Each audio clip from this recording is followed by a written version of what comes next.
అదే అదే yes notify చేయించండి అంటున్నారు. నోటిఫై చేయడం అంటే కేంద్రం అవును ఆటోమేటిక్గా అవును ఓకే చేసినట్టే కదా. వీళ్ళు నోటిఫై చేసి కేంద్రం చేత నోటిఫై చేయించాలి, సెంట్రల్ గెజిట్ నోటిఫై అవును చేయాలి. అంటే ఒకటి సార్, ఇప్పుడు ఇంకా 49,000 ఎకరాలు ఎంతో సేకరిస్తారు ఏదో అంటున్నారు కదా.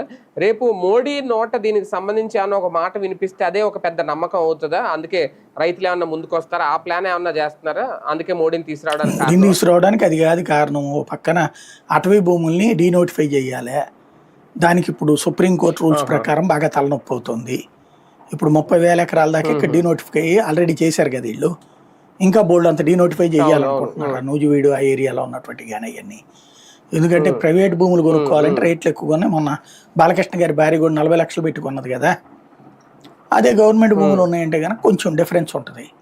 సంస్థలు అయ్యో పేరు చెప్పు చేయడానికి అయ్యో వీలు ఉంటాయి. ప్రస్తుతానికి ఒక తతంగం నడుస్తోంది. ఏంటంటే ఒక స్పష్టత లేని పరుగు నడుస్తుంది అక్కడ. ముందేంటి, ఈ కన్ఫ్యూజన్లో ఉన్నప్పుడు భూములు కొనేసుకోవాలి. కొనేసుకున్న తర్వాత వీళ్ళు అప్పుడు ప్రకటిస్తారనమాట. ఎందుకంటే ఇప్పుడే ప్రకటిస్తే మహానగరం కిందన అప్పుడు డబ్బులు ఎక్కువ పడతాయి, రేట్లు ఎక్కువ పడతాయి. ఇప్పుడు ఇక్కడ కూడా ఏం చేశారు, ముందు భూములు కొన్నాక కదా అనౌన్స్ చేసింది రాజధాని. సరే, ఇక్కడ ఇంకోటి కూడా చిన్నది, అంటే నోటిఫై విషయంలో లేట్ చేయడం, ఒకవేళ చట్టబద్ధత కల్పించేస్తే రేట్లు ఏమైనా